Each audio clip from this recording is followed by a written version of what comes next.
We often treat the wilderness like outer space. We pack thick boots, heavy layers, and chemical repellents, outfitting ourselves in a biological spacesuit designed to keep the environment at a distance. But the untouched Amazon is a landscape that predates human logic. It stretches from horizon to horizon, remaining exactly as it was 10,000 years ago, a place where modern gear quickly loses its utility. This cross-section of the canopy shows why the forest floor feels like a different planet. Incoming light is aggressively absorbed by the dense layers of vegetation above, leaving only a 3% sliver of sunlight to reach the ground.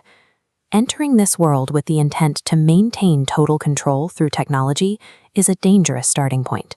Survival here requires letting go of the habits we rely on in the civilized world. The ecosystem operates on extreme volatility. A river might drop overnight and strand your boat, or unseen rains upstream can cause the water level to rise 15 feet in a matter of hours. Even basic movement is high stakes.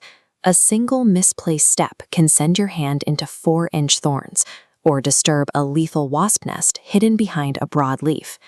There is a heavy psychological cost to the isolation. There is no grid infrastructure, no police force, and no medical rescue.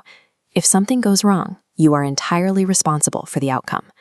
In the absence of human authority, you are forced to surrender to the original, unforgiving laws of the rocks, the rain, and the river. Indigenous survival is built on physical synchronization with the jungle. Protective barriers are replaced by an intimate connection with the surroundings. This means removing wet clothing. In a climate that cycles between blistering sun and freezing downpours, wet fabric traps the cold against the skin at night, leading to a rapid loss of body heat. Boots are often abandoned as well. Heavy soles make too much noise, snapping twigs and alerting the environment to your presence. Walking barefoot allows for the silent, careful movement required for hunting and travel. Over time, the body physically adapts. The soles of the feet develop thick protective calluses, a layer of rhino skin that allows the body to move over jagged roots and gravel without injury. Removing these physical barriers changes your status from an invader to a participant. You stop fighting the jungle and start functioning within its existing systems. With time, the terrifying wall of green begins to resolve into a legible map. What looked like a tangle of vines becomes a clear catalog of water sources, food, and medicine. This local pharmacy is a necessity. If you are hit by a stingray, the pain is agonizing, but specific leaves can be baked into a poultice that draws out the venom and closes the wound overnight. Dealing with apex predators like tigers or jaguars requires a similar shift. You have to move past the human instinct to hide or react with fear. In an encounter with a wild elephant, crouching or acting like prey is a mistake. The protocol is to stand tall, look the animal directly in the eye, and audibly announce your presence. Living among these animals is an exercise in boundary management. It is a realization that we are not the masters of this terrain, but fragile guests who must respect the rules of the original residents. This chart represents the Earth's total landmass. Tropical rainforests occupy only this 6% sliver, yet that tiny fraction of land is home to 50% of all life on our planet.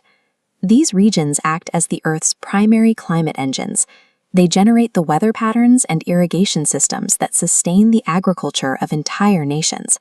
But these engines are under pressure. An illegal wildlife trade, worth $23 billion a year, is stripping these forests of the species that keep the system running. Illegal logging, unregulated mining, and narco-trafficking are physically dismantling the canopy, replacing ancient biodiversity with dead scars in the earth. This creates a direct contradiction.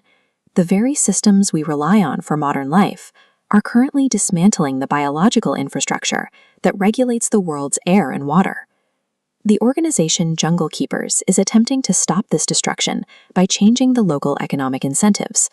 Rather than clashing with loggers, they identify the individuals who hold the leases to the land and offer to buy them out directly. They then offer the loggers a new role, paying them triple their daily rate to stop cutting trees and start patrolling the forest. This approach works. Former agents of destruction are being transformed into guardians, using their knowledge of the terrain to protect the ancient forests. The lesson of the jungle is that survival is tied to our ability to adapt to our environment, rather than exploiting it.